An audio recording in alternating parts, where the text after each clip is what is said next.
हार मत मनिहा यही उमरिया में, हार मत मनिहा यही उमरिया में, कुछ दिन का बाद बा पिस्टल आ जाई कमरिया में। नमस्कार, स्वागत है आपका हमारे यूट्यूब परिवार लक्ष्य शूटर्स में। मैं लक्ष्य आगे आप सभी का अपने यूट्यूब परिवार में स्वागत करता हूं। और आज हम अपने बिहार पुलिस के सेशन में आप सभी का एक बार फिर से स्वागत करता नहीं। अगर आपके वीडियोस अच्छा लगी तो प्लीज हमारे जो यूट्यूब चैनल बा ओके सब्सक्राइब कर दे और हमारे वीडियोस के लाइक जरूर कर देगा। तो चलिए आज के हम लोग टॉपिक को स्टार्ट करते हैं बिहार पुलिस का, जिसमें हम लोग पढ़ रहे थे वर्णमाला। मैंने उसी वर्णमाला में आपको बता रखा था कि जब हम लोग नेक्स्ट जो वीडियोस पढ़ेंगे उसमें वर्णमाला में स्वर और व्यंजन के बारे में जानेंगे। तो मैं चलिए आपको अपने बोर्ड के माध्यम से या फिर बोर्ड के सहारे पढ़ाने स्टार्ट करता हूँ। सबसे पहले मैं बात करता हूँ वर्णमाला में। तो वर्णमाला की चर्चा मैंने ऑलरेडी कर दिया था। इस वर्णमाला में क्या होते हैं, स्वर वर्ण आएंगे, यानी जिसको कहा जाता है स्वर वर्ण, और एक हमारे पास आएगा व्यंजन वर्ण, व्यंजन वर्ण। अच्छा, एक प्रश्न मेरा उठा, जबकि मैंने बताया हुआ था कि भाई एक चीज बताओ, जैसे मान लो संबंध मैंने लिखा, संबंध लिख दिया, और एक मैंने लिखा ये संबंध, ठीक है। अब दोनों में कौन सा सही है? तो आप कहोगे सर ऑब्वियसली ये वाला सही है, क्योंकि आपने बताया हुआ था, ठीक है। ये मैंने ही नहीं बताया था, बल्कि प्रगांड कर सकते हैं हिंदी के ज्ञाता या फिर जानने वाले आचार्य भोलानाथ त्रिपाठी ने बताया है, ठीक है। मैं नहीं बताया, मैं कौन होता हूं बताने वाला, ठीक है। नेक्स्ट चलिए, अब एक प्रश्न आता है भाई कि एक ही वीडियोस में एक ही समय में स्वर वर्ण भी पढ़ ले और व्यंजन वर्ण भी पढ़ ले, ये दोनों हम लोगों से पॉसिबल नहीं हो पाएगा। कोई भी रहे पढ़ाने के लिए तो सिर्फ मतलब कह सकते हैं कि लिखवा कर चला जाएगा या फिर कुछ भी बोल कर चला जाएगा। लेकिन मैं कहूँ हम लोग जो पढ़ रहे हैं, भले 2 लोग पढ़ें 4 लोग पढ़ेंगे तो अच्छे से पढ़ेंगे। तो चलिए हम लोग इस वीडियोस में किस टॉपिक पे चर्चा करेंगे, तो हम लोग चर्चा करने वाले हैं स्वर वर्ण पे। एक चीज बताते हैं, सबसे पहले अगर मैं डिफिनेशन बताऊं कि स्वर वर्ण कहते किसको हैं, तो आप डायरेक्टली कह सकते हैं वे वर्ण जिनको बोलते समय किसी अन्य वर्ण की सहायता नहीं ली जाती है।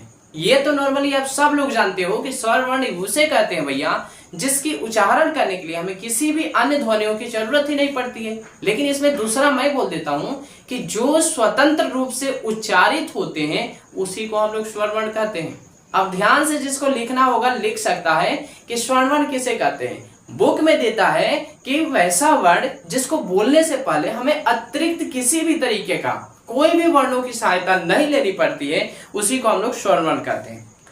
और मैंने कहा कि उसमें जोड़ लेना कि वैसा वर्ण जो कि स्वतंत्र रूप से उच्चारित होते हैं, उसमें किसी और मतलब कह सकते हैं सहायता किसी वर्ण का नहीं लेना पड़ता, उसी को हम लोग स्वर वर्ण कहते हैं। अगर आपको तकलीफ हो रही है तो भैया मैं ही लिख देता हूं, वे सभी वर्ण या फिर वे वर्ण, ठीक है, वर्ण जो स्वतंत्र रूप से उच्चारित होते हैं, स्वतंत्र। ध्यान देना बात एक ही है, लेकिन इसमें थोड़ा सा मैंने घुमाया है। वे वर्ण जो स्वतंत्र रूप से उच्चारित होते हैं, ठीक है, उच्चारित होते हैं, उसी को हम लोग क्या कहते हैं, तो स्वर वर्ण कहते हैं।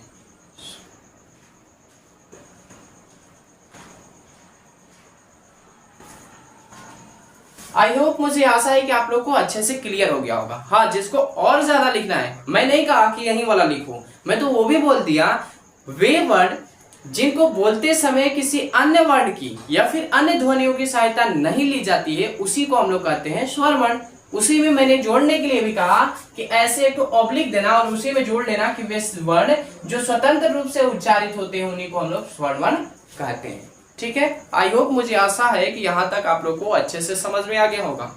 नेक्स्ट चलते हैं, अब करेंगे हम लोग स्वर को डिफाइन, मतलब कह सकते हैं कि कितने प्रकार होते हैं। लेकिन सबसे पहले देखिए, मैं प्रकार को पढ़ाने से पहले आपको एक एक करके पढ़ाते चलूंगा, क्योंकि स्वर के कई प्रकार होते हैं, अकेला स्वर का प्रकार नहीं होता है, तो उसको हम लोग लेते चलेंगे। यहाँ पे मैं लिख देता हूँ स्वर, और इस स्वर में से सबसे पहला हमें जिसके बारे में पढ़ना है, यानी कि जिस टॉपिक पे चर्चा करने वाले हैं, वो हमारा है एक मात्रिक स्वर, ठीक है। थोड़ा सा ध्यान देना, मैं बताऊंगा एक मात्रिक किसे कहा जाता है।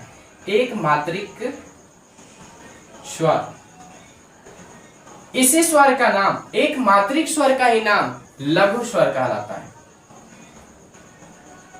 इसी एक मात्रिक स्वर या फिर लघु स्वर का नाम ही ह्रस्व स्वर कहलाता है, ह्रस्व स्वर कहते हैं। ठीक है, ध्यान देना, एक मात्रिक स्वर इसी को कहते हैं, लघु स्वर इसी को कहते हैं।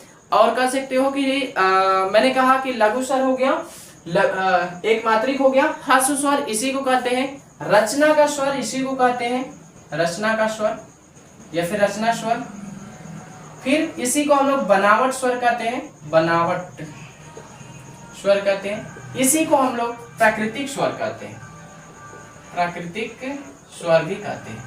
ध्यान देना, एक ही है, अलग अलग नहीं मैं बताया, एक ही, सभी एक ही है। ऐसा मैं कहाँ बोल रहा हूँ कि अलग अलग है, नहीं नहीं, अलग अलग नहीं है, बल्कि एक ही है। कौन कौन से?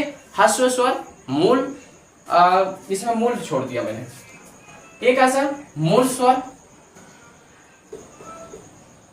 मूल स्वर। एक हमारा होता है जड़ स्वर, इसी में हमारा हो जाएगा आधारभूत स्वर, आधारभूत स्वर।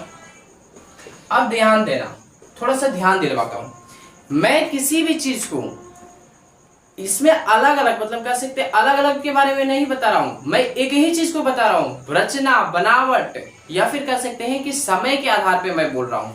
ध्यान देना, ये जितने भी हैं रचना, बनावट या फिर समय के आधार पे हैं। एक मात्रिक स्वर आता है, लघु स्वर आता है, ह्रस्व स्वर आता है, रचना के स्वर आते हैं। लेकिन ध्यान देना, मेन जो है यही वाला है, यही, इसी का नाम क्या होता है? इसी का नाम कभी कभी जो एग्जामिनर होता है लघु स्वर कह देता है, इसी का नाम कभी कभी एक मात्रिक कह देता है, इसी का नाम कभी कभी मूल स्वर कह देता है, इसी का नाम कभी कभी जड़ स्वर कहता है, इसी का नाम रचना का स्वर भी कहता है, इसी का नाम बनावट स्वर कह देता है, इसी का नाम प्राकृतिक स्वर भी कह देता है। अब एक चीज बताता हूँ, आपको अच्छे से समझ में आ जाएगा। जिस शब्द में या फिर कह लो कि जिस स्वर में एक मात्रा का समय लगता है उसी को तो हम लोग कहेंगे एक मात्रिक, या फिर उसी को तो कहेंगे लघु, मतलब सबसे कम समय लगे उसी को ना कहोगे।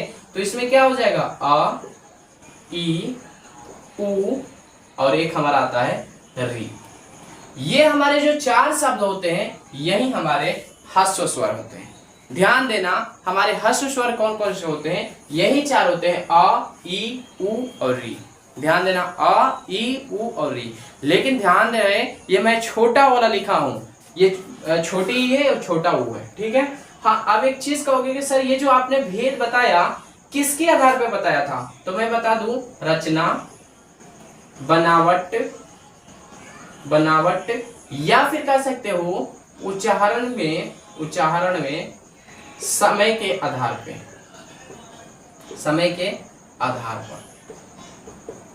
ये सभी जो मैंने किया हुआ है ये इसी के आधार पर किया है। आई होप, मुझे आशा है कि आपको एक मात्रिक, लघु स्वर, ह्रस्व स्वर, रचना स्वर, जड़ स्वर, आधारभूत स्वर अच्छे से समझ में आ गया होगा। ध्यान देना, ये स्वर अलग अलग नहीं है एक ही, सिर्फ नाम अलग अलग है। जैसे नहीं होता है गांव में एक ही लड़का रहता है, उसका नाम सोनू, कोई आता है तो कहते हैं मोनू, कोई आता है कहते हैं गोलू, लड़का एक ही है ना भैया, छोड़ दो।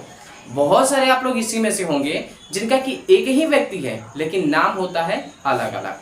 ठीक है, आई होप, मुझे आशा है कि यहाँ तक आपको अच्छे से समझ में आ गया होगा। स्वर संधि को मैं करता हूँ इरेज, सॉरी ह्रस्व संधि है, ह्रस्व संधि को हम लोग करते हैं इरेज।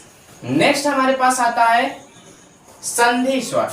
ठीक है, ध्यान देना, संधि स्वर। आप कहोगे सर आपको पढ़ाना चाहिए दीर्घ स्वर, लेकिन आप पढ़ा रहे हो संधि स्वर। मैं कहूँ बिल्कुल बाबू, क्यों? क्योंकि इसी में आपका आएगा, एक ठो आ जाता है दीर्घ स्वर और एक आपका आता है इसी में, मैंने कहा संधि स्वर का ही पार्ट होता है एक ठो दीर्घ स्वर और एक ठो हमारे पास आ जाता है संयुक्त स्वर। ठीक है, ध्यान देना, एक हमारे पास होता है संयुक्त स्वर। आप कहोगे सर क्या इनका भी दो दो नाम है या फिर तीन तीन नाम है या चार चार नाम है? तो मैं कह दूंगा बिल्कुल 100% इनका भी नाम है।